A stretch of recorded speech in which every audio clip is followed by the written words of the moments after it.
에스겔 22장 30에서 31절까지의 말씀, 두 절의 말씀입니다. 에스겔 22장 30절에서 31절까지의 말씀. 네, 중보 기도와 관계된 대표적인 말씀이죠. 에스겔 22장. 네, 다 같이 읽겠습니다. 시작. 이 땅을 위해 내 앞에서 성벽을 쌓고 성의 무너진 틈에 서서 나로 하여금 성읍을 멸망시키지 못하게 할 사람을 찾았지만 그들 가운데 한 사람도 찾을 수가 없었다. 그러므로 내가 분노를 그들 위에 쏟아붓고 내 진노의 불로 그들을 소멸해 행동을 그들의 머리 위에 갚은 것이다. 주 여호와의 말이다. 아멘. 여러분, 성경 속에 보면 많은 기도에 대한 이야기들이 나오는데요. 제가 이제 기도 시리즈 오늘 마지막 시간 중보 기도에 대해서 이야기하면서 2달간의 여정을 마무리하는데요.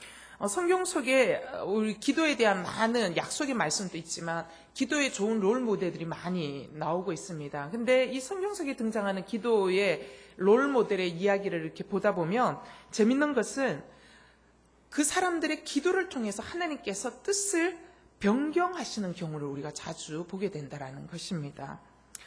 하나님께서는요, 우리의 기도를 통하여 당신의 뜻을 바꾸시기도 하신다라는 거죠. 그런데 우리가 여기에서 오해하지 말아야 할 것은 무엇이냐면, 우리가 기도했다고 해서 이 역사를 주관해 나아가는 하나님의 주권이 바뀌지는 않는다라는 것입니다. 다만 하나님이 이 인류의 역사를 이끌어 가시는데, 인류 역사를 이끌어 가시는 하나님의 역사적인 이 역사의 큰 틀 속에서 많은 경우에 하나님의 절대적인 뜻이 아닌 큰 틀 안에 있는 어떤 상대적인 뜻에 관해서는 하나님께서 우리의 기도를 들으시고 우리의 호소를 들으셔서 때로는 하나님의 계획을 변경시켜 주시기도 하신다라는 것입니다.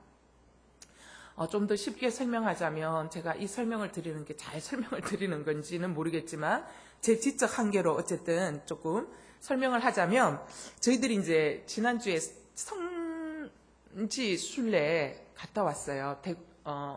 국내 순교 성지 순례를 갔다 왔는데, 정말 숨겨져 있는 순교 성지 순례가 굉장히 많아서 진짜 은혜의 시간이었습니다. 근데 이제 성지 순례를 다녀왔는데, 이제 성지 순례, 국내 순교 성지 순례를 가는 큰 목적이 있었습니다. 큰 목적. 왜냐하면 이 땅의 복음을 지키고 그 복음을 이 땅 가운데 전수시키기 위해서 많은 사람들이 이 땅 가운데서 예수 그리스도 때문에 피 흘림으로 우리가 이 땅이 이렇게 보존될 수 있었던 그들의 신앙을 우리가 따라가야 되겠다. 그러면서 이 시대 가운데 우리가 잃어버렸던 복음을 다시 회복하고 이 땅을 축복하는 다시 순교자적인 신앙을 우리는 전수받아야 되겠다라는 큰 목적 안에서 국내 선지 순례를 시작을 하게 됩니다.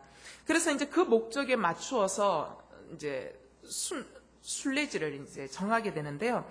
선택하고 이제 배열을 했어요. 근데 이제 성지 순례 중에 어떤 지역에 갔더니 그 지역에 양파가 참 좋은 지역이었어요. 갔더니 양파 재배를 이렇게 길거리에다가 도로에다가 다 해가지고 싸가지고 놓은 거예요. 그래서 양파를 사주면 좋잖아요. 시골 다 교회 다 그 양파 재배해서 교회 생활하시고 다 하는데, 그래서 이제 우리 이제 그 갔던 여행 멤버들이 이곳에서 양파 한 망씩 사서 가면 좋겠다라고 말씀을 하셨어요. 그래서 제가 그 제안을 어떻게 했을까요? 좋습니다. 우리 양파 하나씩 사가지고 갑시다 해서 양파 사가지고 가는 제안을 받아들였어요. 왜냐하면 여행의 큰 목적에 차질이 없고 여행 일정의 큰 뜻에 이거는 바뀌지 않고 큰 차질이 없기 때문에 제가 받아들였습니다. 그런데 저희들이 갔던 곳 중에 숙소 중에 참 좋은 숙소가 있었는데 그들을 선전하는 건 아니에요. 엘도라도 리조트에 갔는데 너무 좋은 거예요. 정말 이분들을 데리고 밤 늦게 도착했으니 망정이지. 예, 진짜 아침에 봤는데 경치가 너무 아름다운 거예요. 그 증도라는 섬이. 근데 이제 저희들이 그 순례지를 갔는데 거기가 경치가 너무 좋아서, 만약에 우리가 함께 갔던 우리 분들이 목사님 여기 탐방지가 너무 아름다운데 우리가 여기 한번 오기도 어렵잖아요. 얼마나 힘들게 왔는데 뒤에 일정을 취소하고 그냥 2박을 여기서 찬양하고 기도하고 이 땅을 축복하면 어떻겠습니까? 라고 제안을 했다면 제가 그 제안을 어떻게 했을 것 같아요? 당연히 노라고 이야기할 수밖에 없죠. 왜냐하면 그거는 성지 순교 순례의 전혀 큰 목적에 합당하지 않은 것이기 때문입니다. 여러분, 우리의 기도가 그러하다라는 것입니다. 하나님은 역사를 이끌어 가시는 큰 목적과 틀이 있으세요. 큰 목적과 틀이 있는데 우리가 큰 목적과 틀에 위배되는 것들을 요청하실 때는 하나님께서 그것을 듣지 않으세요. 그러나 큰 목적과 틀 안에 얼마든지 하나님께 기도함으로 우리의 요청을 드릴 수 있다는 것입니다. 그리고 하나님 그 요청을 들으시고 하나님의 계획 가운데서 바꾸어 가실 수도 있는 거죠. 우리가 이제 가다 보니까 다 어촌 마을만 다니다 보니까 물고기만 먹었어요. 물고기만 먹다 보니까 육식을 좋아하시는 분들이 지느러미 나오게 생겼다고, 그래서 고기도 좀 달라고 하는 몇 분이 계셨어요.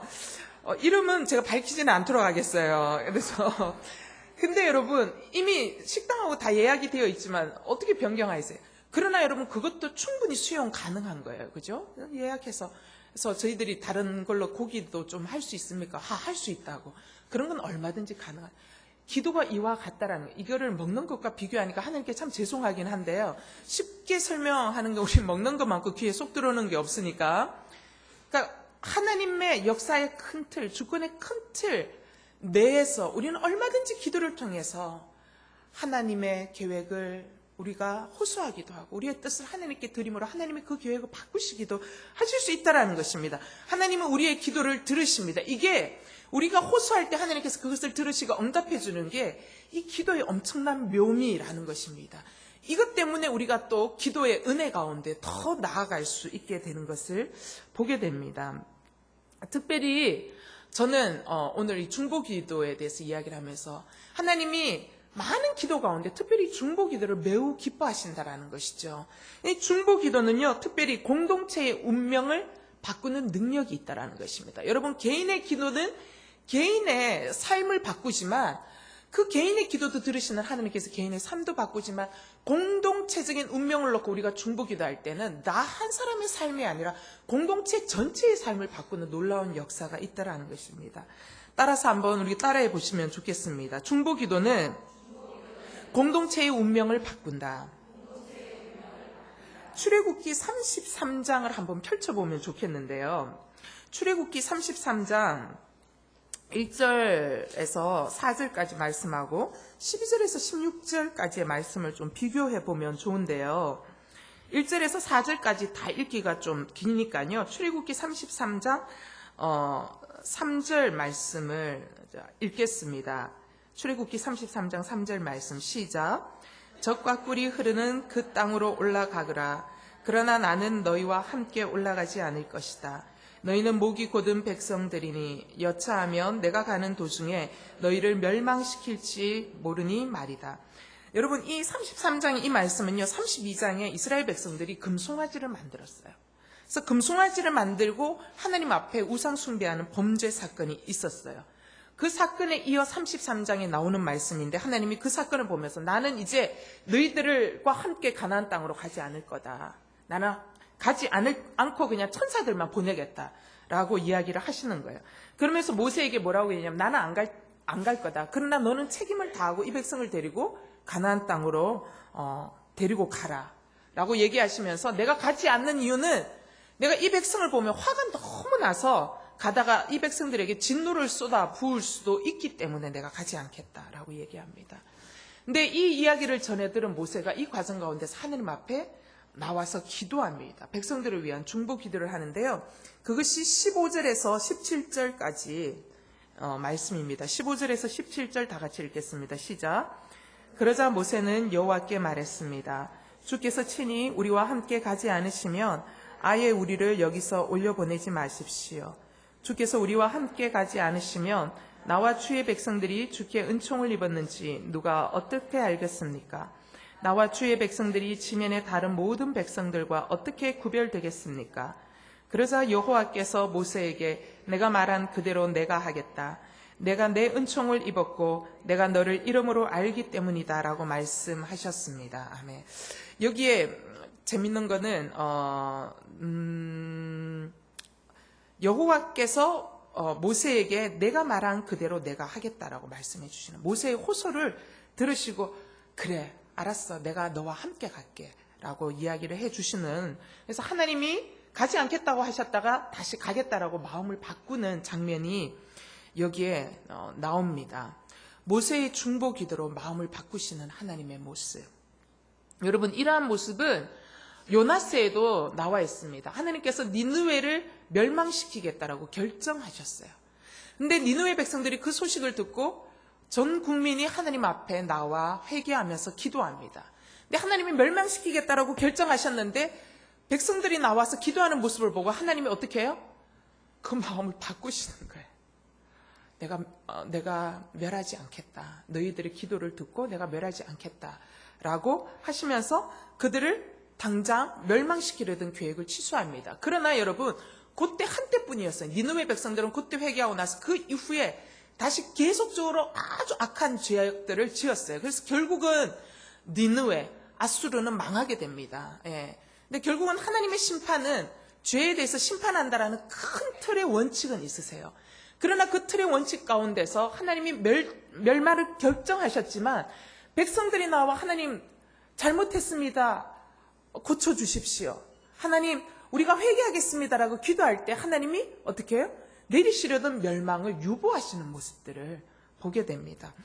또 하나의 예를 우리가 지난 시간에 히스기야의 기도를 통해서 또 듣고 그 이전 시간에도 우리가 히스기야의 기도를 통해서 들었는데 히스기야의 기도도 같은 맥락이에요. 병으로 인해서 네가 이제 죽게 될 것이다라는 이사야의 얘기를 듣자 히스기야가 어떻게 합니까?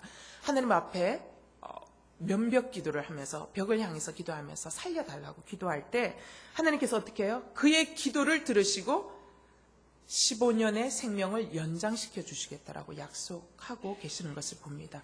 뜻을 정하셨지만 기도를 들으시고 하나님이 그 뜻을 바꾸시는 장면이 성경 속에는 계속적으로 반복해서 보게 됩니다. 여러분, 이것을 보면서 어떤 사람은 오해할 것입니다. 하나님 뭐 그렇게 속이 좁냐, 그렇게 결정하고 그것도 얘기한다고 홀떡 뒤집고 이게 믿을만한 분이시냐. 그게 아니라 하나님이 성경 속에서 이러한 일들을 계속적으로 반복해서 보여주시는 것은 뭐냐면 민족의 위기와 사건의 위기와 가정의 위기 가운데 하나님 뭘 얘기하라는 거예요? 내게 와서 기도해라. 기도할 때 하나님께서 어떻게 해요? 그 기도를 들으시며 그 위기를 바꾸어 주시는 하나님이다라는 것을 정확하게 한 번으로 이야기할 수 없기에, 한 번 얘기하면 우리가 듣지 아니하기에 성경 속에 있는 많은 하나님의 리더들을 통해서 반복하여 이 사건들을 보여주시는 것들을 보게 된다는 것입니다. 여러분, 이런 면에서 기도는 매우 놀라운 특권이고 강력한 능력이라는 것입니다. 여러분, 기도는 방향을 전환시킵니다. 기도는 민족의 운명을 전환시키는 것이라는 것입니다. 따라서 기도는 가정의 운명도 전환시킬 수 있다는 것입니다. 기도는 여러분이 하는 사업이 내리막길로 가던 그 사업을 바꾸어 놓을 수 있는 놀라운 능력도 기도 가운데 있다라는 것을 기억할 수 있게 되기를 바라요. 여러분, 그래서 기도할 수 있다라는 것, 내가 감히 하나님을 마주보고 대화할 수 있다라는 것은 정말 큰 특권이라고 얘기했어요. 특별히 하나님의 백성을 위해서 중보하고 우리가 이 땅의 사회를 위해서 감히 이 사회의 운명을 결정하는 일에 내가 기도를 통해 동참할 수 있다는 것은 놀라운 은혜라는 것입니다. 우리가 창세기 18장 27절을 한번 찾아서 읽어보시면 좋겠습니다. 창세기 18장 27절. 아브라함이 하는 중보 기도의 내용이 나오는데요. 창세기 18장 27절 말씀입니다. 다 같이 읽겠습니다. 시작. 아브라함이 대답했습니다. 제가 비록 먼지와 내 주께 감히 말씀드리겠습니다 하면서 여기에서 보면 아브라함이 소돔의 멸망의 이야기를 듣고 소돔 성을 위해서 중보기도하는 장면이 나와요. 여러분, 아브라함이 중보기도를 한 번만 했나요? 한 번 하지 않았어요. 어떻게 했어요? 50명이면 괜찮겠습니까? 하나님 또 기도하는. 하나님 어떻게 40명 하나님 콜? 예, 40명. 하나님 오케이, 40명이면 내가 멸망시키지 않겠다. 하나님 제가 감히 다시 기도드립니다. 하나님 30명이 있다면 어떡하겠습니까? 30명 때문에 내가 멸망시키지 않겠다. 20명. 하나님 아버지, 제가 다시 기도합니다. 20명이면 어떻습니까? 마지막으로 또 하나님, 제가 감히 마지막으로 다시 간청하오니 10명만이라도 있다면 하나님 어떻게 하시겠습니까? 10명이 있다면 내가 그 성을 멸하지 않겠다. 그러면서 끝까지 이 소돔성을 위해서 중보기도하고 있는 모습을 봅니다. 여러분, 여기에서 우리가 하나 깨닫게 되는 것은 뭐냐면, 아브라함이요, 소돔성, 멸망당할 수밖에 없는 백성들의 운명을 마치 자기가 책임져야 할 책임감이 있는 사람인 것처럼 기도하고 있는 모습을 바라보게 됩니다. 맞습니까? 그죠? 계속 감히 하나님, 제가 먼지와 재 같은 저의 존재, 하나님 용서하여 주시면서 마지막으로 다시 기도하겠습니다. 계속 붙들고 기도하는 모습들. 내 주여 노하지 마소서, 제가 말씀드리고자 합니다. 라는 이러한 이야기 속에 포기할 수 없는 중보자의 도덕적 의무감을 보여주고 있는 것을 보게 됩니다. 따라서 여러분, 다시 한번 따라해 보시면 좋겠습니다. 중보기도는 내 책임입니다 라고 고백하는 기도다. 예, 중보기도는 내 책임입니다 라고 고백하는 기도가 중보기도라는 것입니다. 사무엘 이 선지자의 고백 가운데 유명한 고백이 있죠. 나는 너희를 위해 기도하기를 쉬는 죄를 범하지 않겠다. 이 말씀에 숨겨져 있는 뜻이 무엇입니까? 기도하지 않는 것은 단순한 게으름이 아니라는 것이죠. 기도하지 않는 것은 여기서 뭐라고 이야기하고 있냐면 범죄다라는 거, 범죄. 게으름이 아니라 기도하지 않는 것은 범죄다라고 말씀하고 있다는 것입니다. 여러분, 우리가 마땅히 내 자녀를 위해서 기도하지 않은 것은 범죄라는 것입니다. 내가 마땅히 내 자녀가 다니고 있는 학교를 위하여 중보기도하지 않는 것을 하나님 뭐라고 얘기하냐면 범죄다라고 이야기합니다. 내가 이 교회를 위해서 기도하지 않는 것은 게으름이 아니라 범죄다라고, 이 국가를 위해서 기도하지 않는 것은 게으름이 아니라 범죄다라고 이야기를 하고 있습니다. 여러분, 우리가 마땅히 기도하지 못하는 것에 대해서 우리는 하나님 앞에 이렇게 이야기해야 됩니다. 범죄했습니다 라는 태도로 우리가 접근해야 한다라는 것입니다. 왜냐하면 중보기도는요, 우리에게 주신 매우 중요한 도덕적 의무이기 때문입니다. 출애굽기 32장 31절에서 32절 봅시다. 출애굽기 32장 31절에서 32절까지. 네, 시작. 그리하여 모세는 여호와께 돌아가 말했습니다. 이 백성이 엄청난 큰 죄를 지었습니다. 자기들을 위해 금으로 신을 만들었습니다. 그러나 이제 그들의 죄를 용서해 주십시오. 용서해 주시지 않는다면 부디 주께서 기록하신 책에서 어떻게 해요? 내 이름을 지워 버리십시오. 내 이름을. 금송아지 만들고 범죄한 이스라엘 를 하나님께서 진멸하시기로 작정하셨어요. 그러면서 모세, 너를 통해서 새로운 민족을 만들겠다라고 했을 때 하나님의 그 진노 앞에서 중보기도를 하는데 내 이름을 차라리 지워버려 달라고 모세가 간절한 심정으로 이런 기도를 하고 있는 거예요. 모세가 왜 이런 심정으로 기도를 하고 있느냐? 모세의 이 심정 안에는 어떤 심정이 깔려 있냐면, 내 민족이 이 지경까지 된 데는 어떻게 해요? 바로 누구의 책임이라고요? 제 책임이 있습니다. 제가 이 책임에서 빠질 수 없는 존재입니다. 제 책임입니다. 하나님, 제가 책임을 지겠습니다. 하나님, 차라리 주님께서 용서해 주시지 않겠다면 제 이름도 지워버리세요 라고 이야기하는 모세의 이 절박한 책임감, 책임의식을 갖고 기도하고 있다는 것입니다. 그런데요, 이 절박한 책임의식은요, 모세뿐만 아니라 성경에 나타난 모든 영적 리더십, 아니 세대와 세대를 오고 가는, 그러면서 이 기독교 역사 가운데서, 그리고 세계사의 역사 가운데서 하나님이 사용하셨던 많은 영적 리더십들 가운데 공통적으로 나타나는 특징이 바로 이 놀라운 도덕적 책임감이라는 것입니다. 절박한 책임의식, 공통적으로 나타나고 있다는 거죠. 여러분, 느헤미야서를 한번 찾아보겠습니다. 느헤미야 1장 6절. 오늘 성경 많이 찾죠? 예, 느헤미야 1장 6절 찾아보겠습니다. 느헤미야 1장 6절.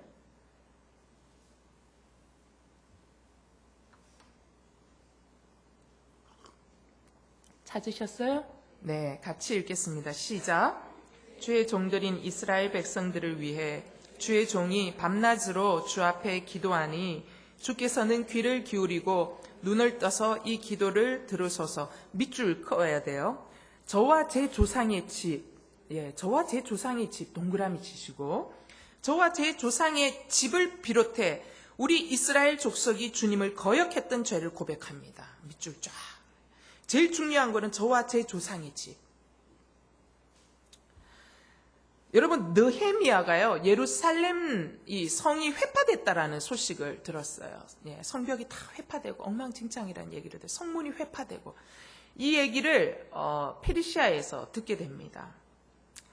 그런데 이 재밌는 거는 느헤미야의 중보 기도 안에 뭐라고 고백하냐면 저와 제 조상의 집이라는 자기 책임의식이 녹아 있다라는 게 놀라운 고백이라는 거예요. 여러분, 이 느헤미야는요, 이 유다가 멸망하는데 아무 상관이 없는 사람입니다. 왜냐하면은 유다를 멸망시킨 나라가 어느 나라죠? 바벨론이 멸망시켜요. 그리고 나서 바벨론을 다시 망하게 해서 천하를 통일하는 나라가 어느 나라예요? 페르시아예요. 그래서 느헤미야는 이 페르시아 시대에 페르시아 왕을 섬기는 신하였어요. 따라서 이 느헤미야는 유다가 멸망하고 난 이후 약 100년 후에 활동하던 사람이었다라는 것입니다. 따라서 이 예루살렘이 완전히 멸망한 데 대해서는 아무 책임이 없어요. 아니, 오히려 피해자죠. 왜냐하면 끌려와서 이 페르시아 땅에서 태어난 사람이기 때문에 사실은 피해자라고 할 수 있어요. 그런데도 그가 뭐라고 얘기하냐면 지금 현재 조국의 현실에 대해서 자신의 책임이라고 느끼고 기도하고 있다는 사실입니다. 사랑하는 여러분, 이 기도를 하나님이 정말 기뻐하신다는 것입니다. 여러분, 말 안 듣는 거는 자녀들이 말을 안 들어요. 그죠? 여러분, 속 썩이는 거는 남편들이 속을 썩여요. 그죠? 나는 어떻게 하든지 정말 주님의 뜻대로 살고자 하는데 정말 도움이 안 되는 경우들이 있는 거예요. 남편들이 나를 너무 힘들게 하는 거예요. 자녀가 나를 너무 힘들게 하는 거예요. 아니면 내 가족들이 나를 너무 힘들게 하는 거예요. 나와 상관이 없는 거예요. 나는 정말 주님의 뜻대로 살고 싶은데 힘이 든 거예요. 그런데 하나님이 어떤 기도를 받기를 원하시냐? 그런데 그들이 그렇게 헤매고 그들이 그렇게 방황하는 것에 대해서 어떻게 해요? 주여, 제가 죄를 지었사오니 저를 용서하여 주시옵소서. 그들의 죄를 어떻게 해요? 내가 뒤집어 쓴 채로 기도하기를 원하신다라는 것입니다. 예수님이 우리에게 중보자가 되시는 이유가 무엇입니까? 예수님은 우리의 죄를 뒤집어 쓰시고 우리를 위하여 중보하셨다라는 것입니다. 그러할 때 하나님과 우리와의 관계가 열렸던 것처럼 우리가 나의 남편의 죄를 뒤집어 쓰고 우리가 기도할 때에 하나님과 남편의 관계가 열리기 시작하고, 내가 나의 자녀의 문제에 죄를 뒤집어 쓰고 기도할 때에 나와 하나님과 자녀와의 관계의 문제가 열리기 시작한다라는 것입니다. 바로 이러한 철저한 책임의식, 그걸 가지고 기도하는 기도를 하나님 매우 기뻐하신다라는 것입니다. 물론 기도하는 우리는 억울하지요. 그러나 여러분, 하나님은 그 기도를 기뻐하신다라는 것입니다. 그들이 입술로 고백하지 못하는 그 입술의 고백을 내가 가져와서 대신 선포하고 기도할 때 하나님 그들 가운데서 일하셔서 언젠가 그들도 주님 앞에 나와 자기의 입술로 다시 확정하고 고백하는 그날이 있을 수 있다라는 이 놀라운 기도의 현실 앞에 여러분, 그들의 죄를 대신하여 기도할 수 있는 느헤미야와 같은 이러한 책임의식이 여러분 가운데 있기를 주님의 이름으로 축원합니다. 그런데 여러분, 우리가 이렇게 절실하게 기도하지 않는 이유가 있더라는 거죠. 왜 절실하게 기도하지 않냐? 나와 관계가 없다고 생각하니까 절실하게 기도하지 않는 거예요. 여러분, 우리가 하나님이 끊임없이 얘기해 열방을 위해서 제발 좀 기도해라. 그런데 우리가 열방을 위해서 기도 안 해요. 왜냐하면 열방이 정말 10군데나 떨어져 있으니까 이게 가슴이 안 와닿는 거예요. 전혀 안 와닿는 거예요. 그래서 가슴이 안 와닿고 이렇게 나와 관계가 없다고 생각하면 기도가 간절해지지 않는 거예요. 그런 의미에서 여러분, 우리가 아울리치 가는 게 매우 중요합니다. 아울리치를 가서 외국을 다니면서 그 땅을 밟으면은요, 그 땅이 내 눈 안에 들어오고 그 땅이 내 눈 안에 들어오면 마음속에 그 땅이 내 안에 들어와서 기도가 간절해져요. 여러분, 길 지나가는 청소년들 보면 어떤 생각이 들어요? 청소년이 지나가는구나. 중학생들 지나가는 거 보면 쟤들 때문에 북한에서 못 내려오는구나. 무서워가지고 그런 생각만 하시나요? 여러분, 그 아이들을 위해서 절절하게 기도가 나오지 않는 이유는 나와 상관이 없다라는 생각이 듭니다. 그런데 그 아이들을 위하여 절절한 기도가 나오려면 어떻게 해야 되냐면요, 10대 청소년들을 만나셔야 돼요. 그러니까 특별히 문제 있는 청소년들을 만나면 그 아이들을 위한 절절한 기도가 나와요. 문제 있는 청소년 뒤에 문제 있는 가정이 있기 때문에요. 그래서 절절한 기도가 나오는 거예요. 여러분, 우리는 나와 관계가 있고 책임의식이 느껴질 때 기도하게 되는 거예요. 그런데 우리는 이런 책임의식과 관계의식이 우리가 너무 좁다라는 거죠. 내 자식은 너무 소중한데 남의 자식은 그냥 그저 그런 걸로 바라보는, 우리가 관계의 동심원이 너무 작은 거예요. 그래서 우리의 공동체 의식이 너무너무 희박한 거예요. 그래서 우리가 공동체 안에 어떤 한 사람이 아프고 그럴 때 참 안 됐다라고 생각하지만 그 아픔이 내게 가시처럼 와닿아서 그 사람을 위해서 절절하게 기도하지 못하는 것은 우리가 이 공동체 의식이 없다라는 거죠. 여러분, 이 공동체 의식이 없는 상태에서 기도하는 기도는 생명력이 없다라는 것입니다. 내 책임이라고 느끼면서 중보기도하는 공동체와 내 책임이 아니다라고 느끼면서 그냥 형식적으로 기도하는 공동체의 운명이 같을 수가 없어요. 오늘 우리가 아까 봤던 출애굽기 32장하고 오늘 읽었던 에스겔 22장의 그 위기가요, 바로 이러한 것에 대한 결과를 보여주는데요. 출애굽기 32장에는 금송아지 범죄로 말미암아 이스라엘이 멸절 위기에 있었어요.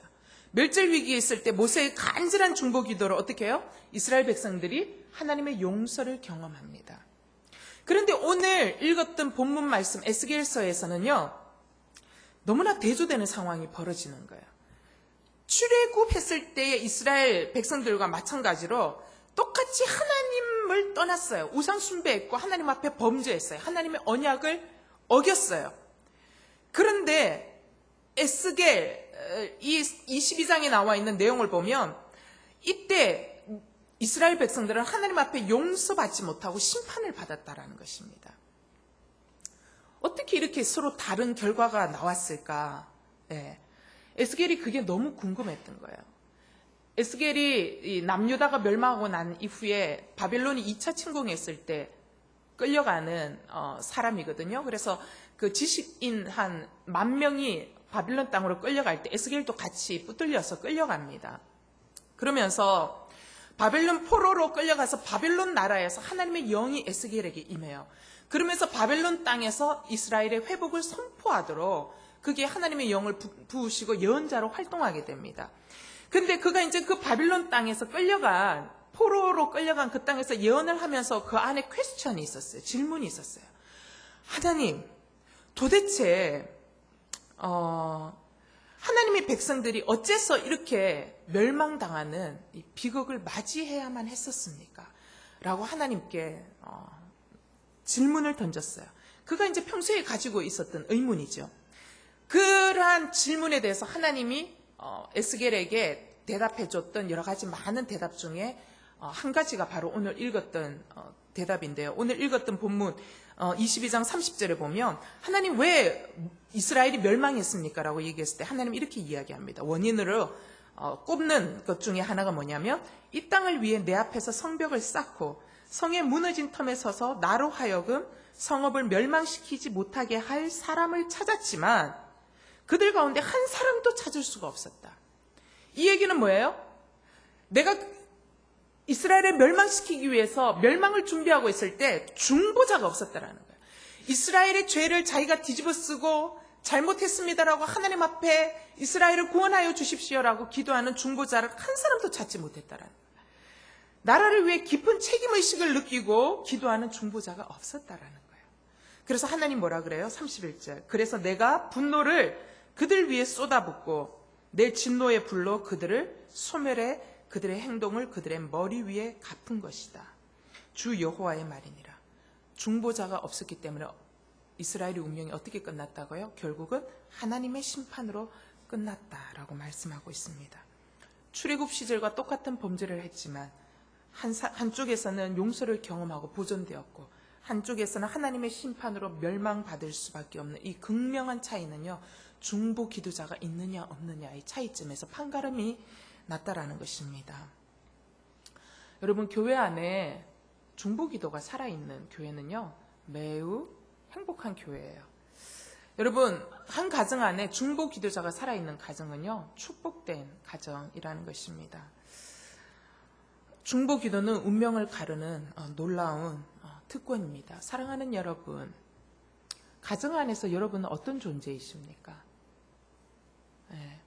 여러분, 하나님이 우리를 가정의 어머니로 부르셨어요. 그죠? 또 뭐 결혼 안 하신 분들은 어쨌든 가정 안에서 하나님의 딸로 부르셨는데 나는 그냥 아내로, 엄마로만 부르셨을까?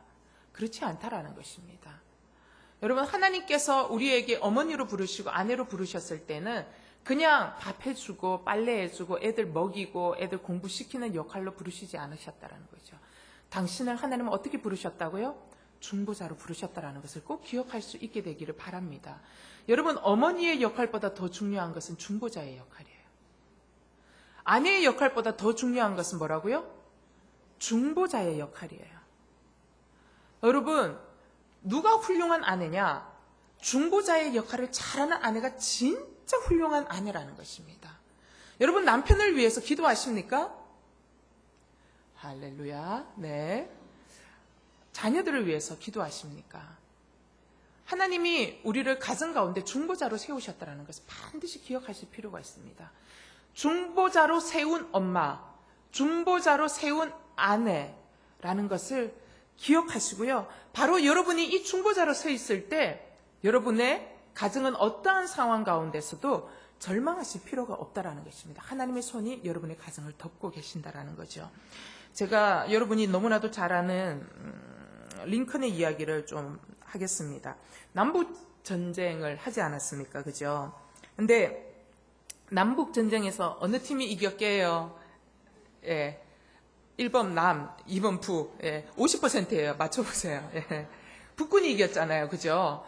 예. 북군이 이겼는데 이 링컨이 북군의 승리에 대해서 뭐라고 얘기하냐면 북군의 승리는 기도의 승리였다라고 이야기를 해요. 그러면서 이제 링컨이 이런 되게 유명한 말을 남겼는데 그가 뭐라고 얘기했냐면은 이렇게 얘기했어요.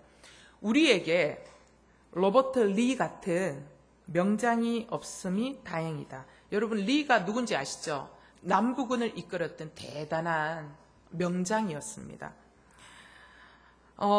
그래서 이 남부군에는 리라는 매우 탁월한 명장이 있었기 때문에 이 남북 전쟁이 일어났을 당시 사람들은 남부 사람들 뭐라 그랬냐? 북군 다 죽었다 그랬어요. 남부군이 이제 싹쓸이 다 해서 이제 남부군이 짧은 시간에 이길 것이다라고 모두가 다 예상했고 북군 역시도 우리는 남부군에게 이길 수 없다. 왜냐하면 거기에는 명장 리 장군이 버티고 있기 때문이다라고 얘기를 했어요. 그런데 예상을 깨고 북군이 승리했어요. 그러면서 링컨이 자신의 승리에 대해서 뭐라고 얘기하냐면 리 같은 명장이 없었기 때문에 우리는 기도로 하나님을 의지할 수밖에 없었다라고 고백을 하고 있다는 것입니다. 여러분, 링컨이요, 미국인들이 가장 존경하는 부동의 대통령 1위입니다. 지금까지도. 근데 링컨의 생애에서 그의 믿음과 기도를 빼고 나면 그의 생애를 설명할 방법이 없는 거예요.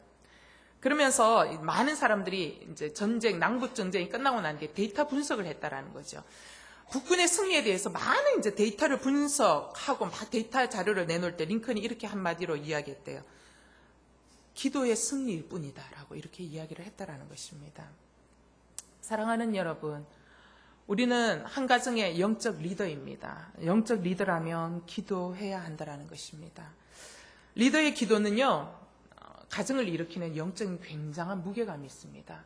특별히 여러분, 남편이 믿지 않는 가정에 있습니까? 아니면 남편이 믿기는 믿는데 아직 구원의 확신이 없고 그냥 종교 생활만 하는 그런 아내라면 특별히 여러분이 깨어서 기도하는 이 중보자의 자리에 서 있어야 할 필요성이 있다는 것입니다.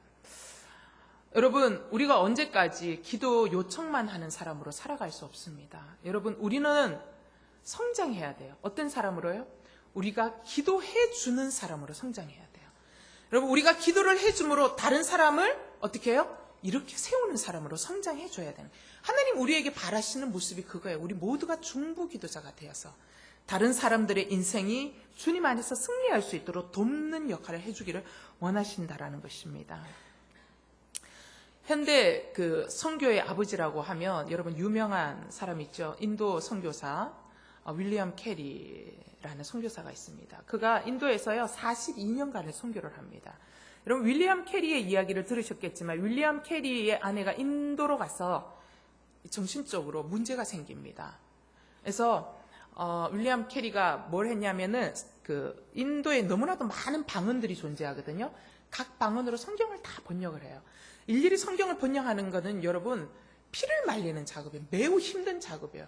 근데 그가 성경 번역을 해놓은 거를 아내가 막 미쳐서 이렇게 돌아다니면서 막 그 캐리의 이야기를 보면, 일화를 보면 이런 게 있어요. 캐리가 막 이렇게 번역을 하고 있을 때 뒤에서 아내가 소리 지르면서 하면서 막 이쪽 저쪽으로 뛰어다니고, 캐리는 그 번역을 하고 있는 이런 상황 가운데 있었죠. 근데 그 아내가 이제 미쳐서 날뛰다가 이 촛불이 넘어지면서 윌리엄 캐리가 이 번역해 놓은 것들이 다 타버립니다. 그러한 굉장한 어려움들이 있었죠. 그럼에도 불구하고 그가 42년간 이 선교의 사역을 감당해요. 그런데 이제 이 선교의 사역을 할 때 아내의 어려움도 있었고, 그 다음에 여러 가지 굉장한 어려움도 있었는데, 인도라는 정부에서 너무나 많은 압박과 핍박이 있었다라는 거죠. 이러한 여러 가지 갖은 압박과 핍박 속에서도 그가 굳건히 선교사의 그 길을 가면서 그를 통하여 버마 선교까지도 문이 열리는 이러한 개척자의 선교자의 길을 가게 됩니다. 그러면서 한 번은 그의 선교 사역의 비밀에 관해서 묻는 질문에 대해서 캐리가 이렇게 고백을 했어요. 나의 이 42년간의 이 선교 사역의 성공 비법에는 42년 동안 나를 위해서 한 번도 기도를 그치지 않았던 나의 누님의 기도, 중보 기도 덕분이다. 그런데 그 누님은 몸이 전신마비 환자입니다. 나의 누님은 내가 선교를 떠나기 전에 이렇게 말했습니다. 내가 너에게 돈을 보낼 수도 없고 너를 위해 돌아다니면서 선교 후원자를 모집할 수도 없단다. 그러나 내가 너를 위해서 한 가지는 할 수 있어. 내가 하루도 빠지지 않고 너를 위해서 기도할게. 그러면서 캐리가 뭐라고 얘기해? 누나의 이 중보 기도, 그 기도의 지원을 입고 선교 사역을 나는 계속해 나갈 수 있었다라고 간증을 한다라는 거죠. 그 누님은 침대에서 꼼짝할 수 없는 전신마비 환자였다라는 거죠. 꼼짝할 수 없었지만 뭐를 했어요? 42년 동안 윌리엄 캐리의 이름을 부르면서 끊임없이 그는 중보했다라는 것입니다. 여러분, 우리의 인생이, 우리의 몸이 다 망가져서 우리가 아무것도 할 수, 마치 암이 온 전신에 퍼져서 아무것도 할 수 없을 때, 그때 우리는 아무것도 할 수 없어요 라고 주님 앞에 얘기할 것이 아니라 어떻게 해요? 그때도 할 수 있는 것을 찾으면 뭐가 할 수 있다? 중보 기도는 할 수 있다라는 것입니다. 제가 또 한 가지 예화를 좀 들게요. 그 중보 기도의 고전책이라고 불리는 웨슬리 듀엘의 기도로 세계를 움직이라라는 책이 있어요. 여러분이 언제 한번 사서 읽어보시기를 바라요. 근데 여기에 보면 그 미국 선교사 매튜 히긴스 선교사의 얘기가 나옵니다. 이분은 아프리카 케냐에서 사역을 하셨던 선교사님인데, 그분이 이제 안식년을 맞아서 미국으로 돌아가기 위해서 시골에서 차를 타고 공항으로 이제 가고 있는 길이었어요. 공항으로 가고 있는 길이었는데, 그가 시골길을 지나가는데 그 시골 지역이 마우마우라는 지역인데 통과할 때 차가 고장이 나버려서 멈춰 선 거예요. 그래서 아무리 차를 수리를 하려고 해도 수리하기가 너무 어려운 거예요. 이미 석양이 지고 어두워지기 시작하는. 근데 이 마우마우라는 지역이 매우 위험한 지역, 도적이 늘 출몰하는 그런 지역이었거든요. 그래서 이제 그날 밤을 꼬박 진짜 차 안에서 온 가족이 노숙을 해야 하는 상황이 생긴 것입니다. 근데 이제 그 지역이 너무 위험한 지역이기 때문에 선교사님 걱정이 확 몰려오는 거예요. 두려움이 확 몰려와서 기도합니다. 하나님, 내가 여기서 노숙을 해야 되는데 우리 가족들, 이 처자식들을 데리고 이 노숙을 해야 되는데 어떻게 하면 좋습니까? 지켜주십시오. 라고 하나님께 기도를 하고 성경을 읽고 나니까 마음에 평안함이 온 거예요. 그러면서 가족들하고 그 좁은 차 안에서 하룻밤을 노숙을 합니다. 하룻밤을 노숙을 하고 그 다음에 이제 다른 차를 얻어 타고 이 공항으로, 나이로비 공항에 무사히 도착을 했는데, 해긴스 선교사가 이제 공항에서 이제 이 수속을 받고 있는데 다른 미국 선교사님이 마중 나온 선교사님이 이런 이야기를 하더라는 거예요. 선교사님, 오늘 아침에 누가 내게 이야기를 전해주는데 어떤 사람이 마우마우 지역을 지나가는데 선교사님 차 주변에 16명이 선교사님 차를 둘러싸고 있었다는데 무슨 일이냐고. 그랬더니 선교사님, 아니요, 아무도 없었는데요, 우리 가족밖에 없었는데요 라고 이야기를 하고, 선교사님 그 얘기 들을 때 아마 다른 사람 이야기를 잘못 전달하나 보다라고 생각하고 그냥 지나간 거예요. 그러고는 이제 미국으로 떠났어요. 그러면서 이제 안식년 동안 여러 교회를 이렇게 쭉 순회하면서 다녔는데, 설교하면서 다녔는데 텍사스에 있는 어떤 교회를 가게 되었습니다. 그곳에서 선교 보고를 했어요. 선교 보고가 다 끝나고 난 뒤에 어떤 한 사람이 그 사람에게 찾아오는 거예요. 그래서 선교사님에게 와서 묻는 거예요. 선교사님, 몇 달 전에 혹시 선교사님에게 어떤 어려운 일이 생기지 않았습니까? 라고 묻는 거예요. 그래서 그 몇 달 전 날짜를 이야기하는 거예요. 이분이 그날 몇 월 며칠인데 혹시 그날 무슨 선교사님에게 위험한 일이 있지 않았습니까? 선교사님 그 날짜를 가만 보니까 출국하기 바로 전날이었던 거예요. 그래서 이제 선교사님이 그 얘기를, 내가 가는데 차가 고장이 나서 거기서 노숙을 할 수밖에 없었고 그 지역이 되게 위험한 지역이었다라고 이야기를 한 거예요. 그랬더니 그 사람이 뭐라고 이야기하냐면 너무 재밌는 이야기를 해요.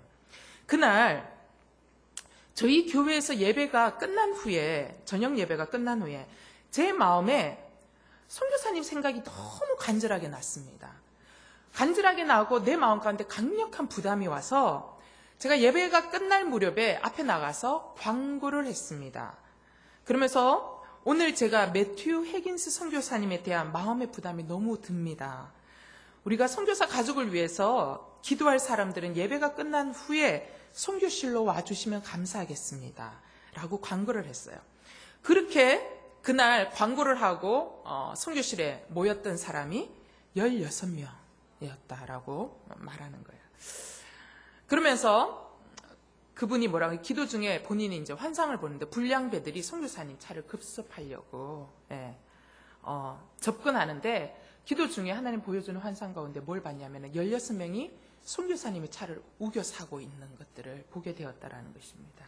그 얘기를 듣는 순간 선교사님이 이제 들었던 이야기가 이게 아구가 딱딱 맞아 떨어지는 거예요. 그래서 출국하기 전날 동료 선교사님인데 어제 그쪽을 지나가는데 케냐 사람이 어떤 외국인 차를 16명이 둘러싸고 있다라고 하는 얘기를 들었는데 선교사님 괜찮냐고, 이제 그 얘기 들으면서 이제 모든 것들이 이제 맞아 떨어지면서 이해가 되는 거예요. 그러면서 그 얘기를 듣는 순간에 이제 이 해긴서 선교사님이 뭐라고 깨달았냐면, 하나님이 그날 밤 기도하는 사람들을 통해서 16명의 천사를 보내어 극적으로 우리 가족을 지키셨구나 라고 깨닫게 되었다라는 것입니다. 할렐루야. 여러분, 기도는 능력입니다.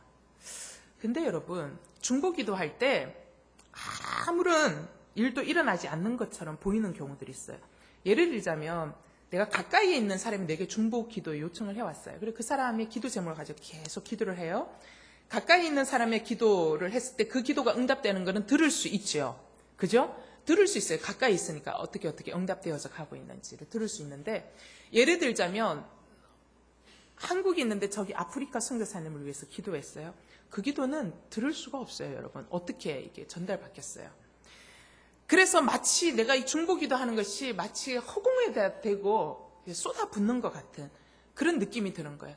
그리고 여러분, 우리가 막 중보기도를 할 때 그것이 하나님이 즉각적으로 응답해 주시는 것도 있지만 그 중보기도를 통해서 하나님께서 뭐 10년 후에, 뭐 때로는 길면 20년 후에, 30년 후에 응답되어지는 경우들도 있다라는 거죠. 그러나 아무것도 일어나지 않는 것처럼 보인다 할지라도 지금 내가 드린 그 기도를 하나님은 어떻게 해요? 사용하시고 역사하신다라는 것입니다. 그리고 내가 드렸던 그 기도가 어떻게 응답되었는지 우리가 다 알지 못해요.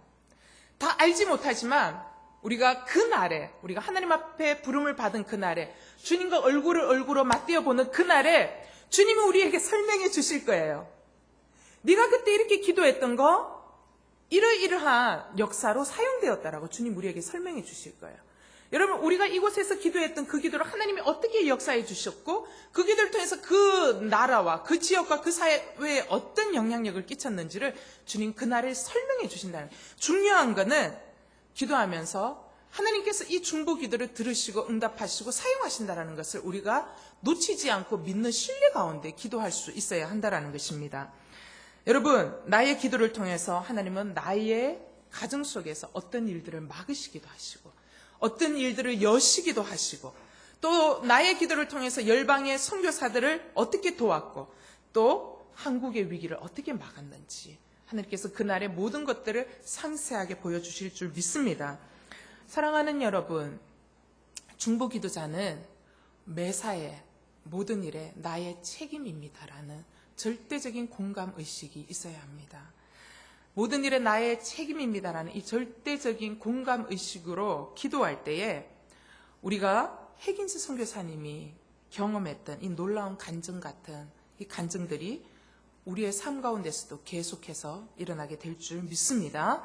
기도하는 민족은 절대로 망하지 않습니다. 특별히 여러분이 중보 기도를 통하여 가정을, 사회를, 나라를 그리고 이 민족의 열방을 세워나갈 수 있게 되기를 주님의 이름으로 축원합니다. 우리 찬양 하나 하고 기도했으면 좋겠습니다. 너 어디 가든지 순종하라를 기도하라라는 말씀으로 바꿔서 찬양했으면 좋겠습니다. 가사를